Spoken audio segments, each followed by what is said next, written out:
வணக்கம் மக்களே. நம்மள சிரிக்க வச்சு நம்ம மனசை இலகுவாக்கிய ஒரு கலைஞர் இப்போ நிஜ சினிமா வாழ்க்கையிலையும் ஒரு ஹீரோவாக மாறி நம்ம வியப்பில் ஆழ்த்தியிருக்கிறாருங்க. அவர் வேறு யாருமே இல்லை, கலக்கப்போவது யார் நிகழ்ச்சி மூலம் பிரபலமான பாலா தாங்க. அவர் ஒரு திரைப்படத்தில் ஹீரோவாக அறிமுகமாகிறாரு. ஒரு பக்கம் இருக்க அவர் தன்னோட சம்பளத்தை என்ன செஞ்சாருன்றத இப்போ ரொம்பவுமே பேசும் பொருளாக இருக்குங்க. நிஜமாவே அவர் ஒரு ஹீரோ தான்ற எல்லாருமே பாராட்டிட்டு வராங்க. வாங்க பாலா செஞ்ச மகத்தான காரியத்தை நம்ம முழுமையாக பார்க்கலாம். பாலா மிக எளிமையான குடும்ப பின்னணியிலிருந்து வந்தவங்க. மேடை பேச்சாளர், மிமிக்ரி கலைஞர் என தன்னோட கலைப்பயணத்தை தொடங்கி கலக்கப்போவது யார் நிகழ்ச்சி மூலமாக தமிழகம் முழுவதும் பிரபலமானாங்க. அவரோட தனித்துவமான நகைச்சுவை உணர்வு, சமூக அக்கறை கலந்த கருத்துக்கள் எல்லாமே ரசிகர்களை வெகுவாகவே கவர்ந்ததுங்க. அதுக்கப்புறமா அவர் விஜய் டிவியோட பல நிகழ்ச்சிகளிலும் திரைப்படங்களிலும் தன்னோட நடிப்பை முத்திரை பதிச்சாருங்க. ஒரு சாமானியனாக களமிறங்கி தன்னோட உழைப்பால் இன்னைக்கு ஒரு கதாநாயகனாக உயர்ந்திருக்கிறாருங்கன்றது மிகப்பெரிய சாதனை தாங்க.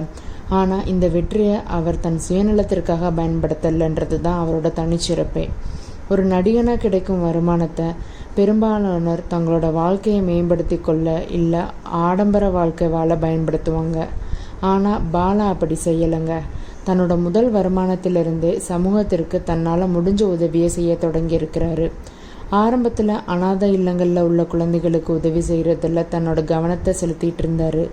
அந்த குழந்தைகளோட தேவைகளை பூர்த்தி செய்யவும் அவங்களுக்கு கல்வி அளிக்கவும் அவர் தொடர்ந்து உதவிகளை செஞ்சுக்கிட்டு இருந்தார். இது மட்டும் இல்லாமல் நோயால் பாதிக்கப்பட்ட கலைஞர்களுக்கும் குறிப்பாக சக கலைஞர்களுக்கும் அவர் உறுதுணையாக நின்றாருங்க. உதாரணமாக பிரபலமான நகைச்சுவை நடிகர் பாவா லட்சுமணன் அவங்களுக்கு நீரிழிவு நோய் காரணமாக கால் விரல்களை நீக்க அறுவை சிகிச்சை செய்ய போது பாலா எந்த தயக்கமும் இல்லாமல் அவங்களுக்கு உதவி இருக்கிறாரு. இது ஒரு கலைஞனின் மீது அவர் காட்டுற மரியாதையையும் மனிதாபத்தையும் காட்டுதுங்க.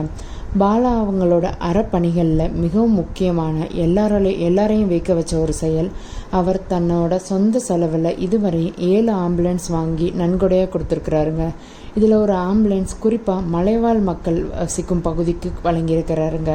மலை பிரதேசங்களில் மருத்துவ வசதிகள் குறைவாக இருக்கிற நிலையில் ஒரு ஆம்புலன்ஸ் கிடைக்கிறதே எவ்வளோ பெரிய பாக்கியம்னு அங்கே இருக்க மக்களுக்கு தாங்க தெரியும். மேலும் சில ஆம்புலன்ஸ்களை முதியோர் இல்லங்களுக்கும் அவர் கொடுத்துருக்குறாருங்க. விபத்து, அவசர சிகிச்சை போன்ற நேரங்களில் இந்த ஆம்புலன்ஸ் பல உயிர்களை காப்பாற்றும். இது பாலா ஒரு சமூக பொறுப்புணர்வோடு சிந்தித்து செயல்படுறாருன்றதை காட்டுதுங்க. தனக்கு கிடைச்ச வருமானத்தோட ஒரு பகுதியை அடுத்தவங்களுக்கு உதவுவதற்காக பாலா கண்டினியூஸாக பயன்படுத்திக்கிட்டே வர்றாருங்க. உண்மையிலேயே அவரை ஒரு ரியல் ஹீரோவாகவே மாற்றியிருக்குங்க. ஒரு கலைஞராக திரையில் மக்களை மகிழ்விப்பது ஒரு பக்கம் இருக்க, நிஜ வாழ்க்கையில் தன் சக மனிதர்களின் துயரங்களை போக்க அவர் செய்கிற காரியங்கள் அசாத்தியமானவங்க. பாலா விரைவில் ஒரு நடிகராக வலம் வர போகிறாரு. சமூக சேவகராக மிகப்பெரிய உயரங்களையும் ஆல்ரெடி உயரத்துக்கு போயிட்டாரு.